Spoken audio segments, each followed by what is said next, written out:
Hi. Last night I started going through. I'm not started going through. I went and did a kind of bit of a reorganization of my shelves, and the main reason I did that is because I'm running out of space. And because I'm running out of space, there have been things that I've purchased over the last 6 months that I have never really been able to fit in because it would require moving some other things. And so what I did last night is I took out some of the, let's call them non albums, kind of like compilations, which usually sit around the bottom, those bottom kind of two levels. A lot of compilations and things that aren't albums made by singers or groups or bands, things like that. If you know what I mean. I've had to take them out and put them over here in some boxes, and yeah, I don't know what else to say about that. that it's yeah, I'm getting to a point now where I this is full basically. This is where it's 98% full. There's a few little gaps that I've kind of left in each kind of area so that when I can fit some other things in. But I'm getting to the point where I'm going to have to start thinking about another kind of shelf maybe, but not as big as this because we don't really have room for anything big as this. Um, my wife said that I could put this one and a new one in the lounge, our living room, which is on the other side of this wall. But I think it's a bit much. It's a bit dominating of the house. Then it's like a big black shelf that's, it's taller than me, and I'm pretty tall as it is, and it's just full of CDs, and so I don't know. I've got to think about what I'm going to do. But what I uh, what I was thinking as I was going through my CDs, I was kind of going through each one CD by CD and thinking, okay, does this need to stay? Can I put this in a box? Do I does this is this where it's supposed to be? And as I was doing that, I um I had a feeling of, how would I say, not pride. Pride's not the right word, but maybe I was kind of satisfaction, like really thinking, wow, I'm really happy with my CD collection. If I never bought another CD again, with all the CDs I have here, and I guess I could include in that also those I've shown them before, the kind of CD booklet things that I have, the kind of the ones where I've thrown away the jewel case and in many cases the art, the liner notes as well, and just have the discs. If I just had those for the rest of my life, I would have more than enough to listen to. I really do have so many things that I'd wanted my whole life that I've picked up over the last 5 years for, in many cases, 50 cents or $1. And I'm kind of really happy with the collection I've built in a relatively short amount of time and for a relatively small sum of money. Because if I'd done this obviously 20 years ago, this would have been thousands upon thousands of dollars. But it wasn't. It isn't. But as I was going through, I also realized there's a lot of CDs that I need to listen to more. And one of them I was going to talk about here, this one here, Cold Cut, Sound Mirrors. This is an example. Sorry, this angle isn't great, is it? But I'm on the end of my bed. This is an example of a CD that I picked up secondhand. I can't remember the exact price, but I would almost guarantee that it was $1. You can see that when the person bought this, they bought this new for $40 New Zealand. That is expensive, even in the heyday of CD sales. I don't know. This came out in 2006, I think. 2006. So it wasn't bought in the heyday. It would have been kind of just post heyday, but I guess it was an import or something for that price.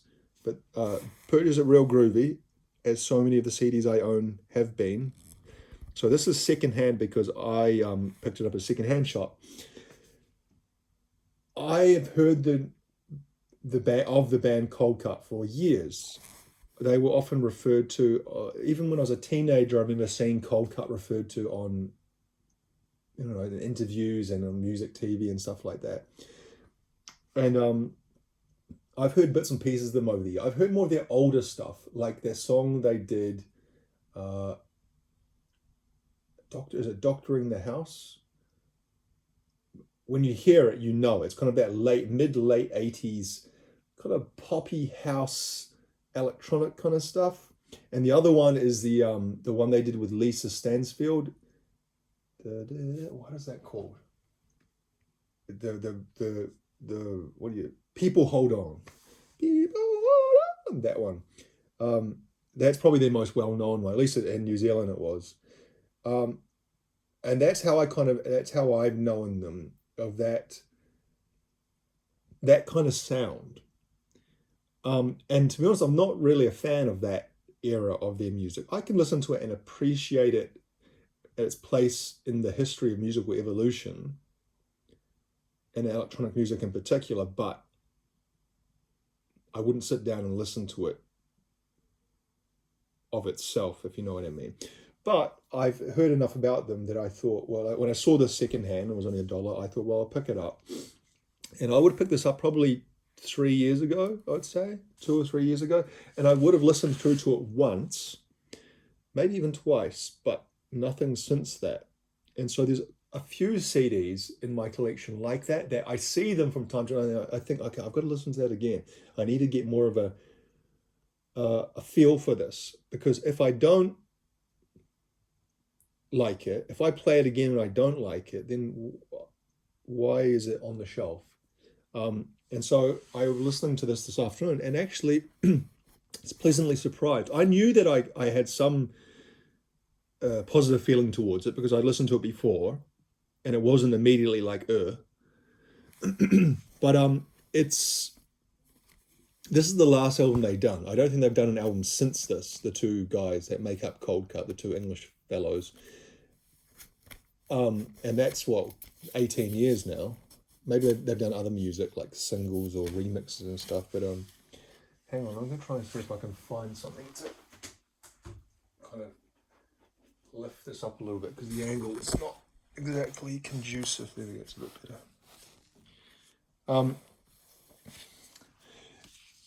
And look, see that? Coldcut, get it? And that kind of goes over the artwork, which the title Sound Mirrors, and you take it away and it's got this kind of, I don't know what you'd call that, a mishmash of kind of urban illustration of buildings and roads and whatnot.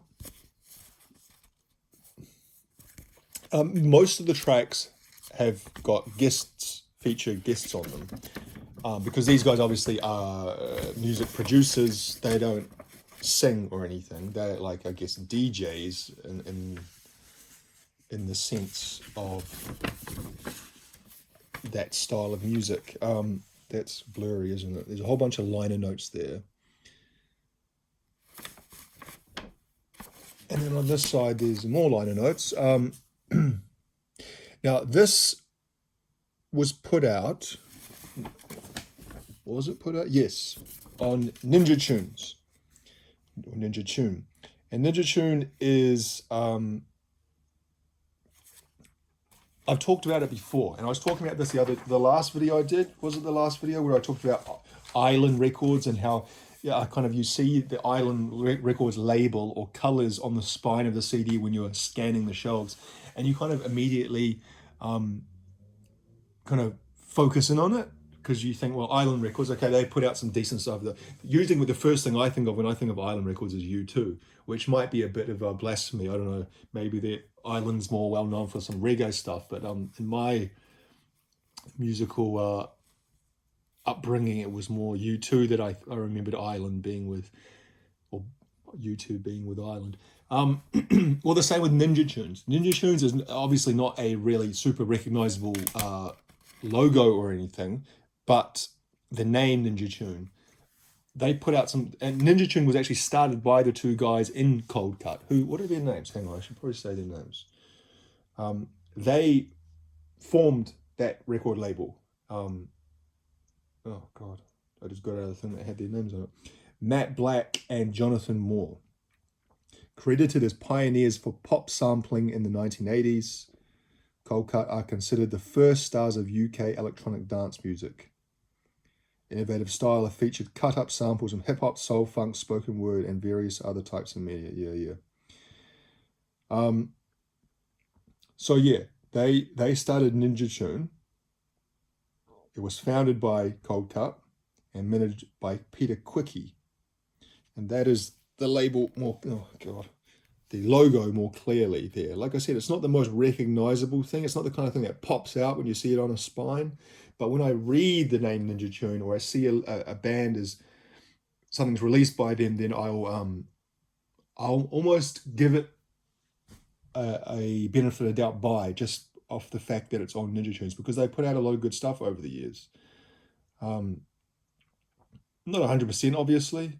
I think the first time I was introduced to Ninja Tunes is something that they put out by the Cinematic Orchestra. And since then, I always kind of, like I said, I'd always give it a go, because they do have a pretty good, what do you call it? Alumni list, maybe something like that. Roots Maneuver is another one. Which, speaking of Roots Maneuver, and I said there's a lot of guests on this. Now, there's not there. I'm going to read off my phone because it's easier. So the guests that they had on this album were Sound Mirrors 2006. Track 1 was with John Matthias. And if you know John Matthias, I think it's Matthias and not Mathis. He's some sort of musician. I don't know. I clicked on it and it doesn't say anything. But he's made lots of music over the years, it looks like. I just don't know what any of it is. True School, which is I think was a single off it, track 2, that's got Roots Maneuver. 3's Annette Peacock. 4, Robert Owens. 5, now this is my favorite song on the album, Mr. Nichols, featuring Saul Williams. Now, Saul Williams, you don't really hear much about that guy anymore. He is, I guess, hip-hop, kind of hip-hop, alternative hip-hop artist that worked together a lot, not a lot, but some at least, with Trent Reznor in the kind of mid-2000s. I think he may even put out, he definitely had an album produced by Trent Reznor. And he actually featured on some Nine Inch Nails stuff. I'm pretty sure you could hear his backing vocals in some of the songs. Maybe on Year Zero or The Slip, maybe. And vice versa. Trent Reznor, you can hear his voice on some of Saul Williams' stuff. African Student Movement, I think, is the one that I remember his voice on. But he put out some interesting stuff over the years. Got a lot of kind of spoken word type stuff as well. Like, I guess, I don't like this label, but they call it conscious hip hop, but I don't really like that, because that kind of implies a certain level of, I don't know, pretentiousness, which I don't think Saul Williams necessarily has, but I really like some of Saul Williams stuff that I heard. And I downloaded a lot of his stuff. I remember, again, probably would have been about 18 years ago. But he features on this, 2006, Mr. Nichols, and it's kind of, the song, how would I describe it? It's kind of much quieter and calmer than the other songs. A lot of the other songs on this are quite upbeat, kind of electronic dance music type stuff. But Mr. Nichols is a bit different. It's more, I don't know, down tempo. And his vocals is quite spoken word as well. It was kind of almost like he's reciting a poem over it. But I really like that song. The other artists featured on this album, when I got to number 5, which was Saul Williams, we got Fog, Mike Ladd and John Spencer. I assume that's John Spencer from the John Spencer Blues Explosion.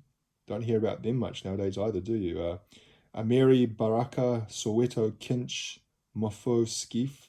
So some of these people I've never heard of before, but each song does have a feature. So yeah, having had another listen, I definitely want to keep this. Not going to get rid of it. You probably need to listen to it a few more times to really kind of get fully to grips with it. But not a bad album. Not a bad album at all. But yeah, it's kind of funny how there are things I've got like that in my collection where I'll go through, like I was doing last night, go through each shelf, each disc on each shelf and think, okay, and most of them it's automatically, of course, keep. But every now and then it'll be something like, well, I bought that a couple of years ago and I listened to it once, but I haven't since then, because you have to be in a certain kind of mood to listen to music that you aren't necessarily going to fully like. Not that you will dislike it, but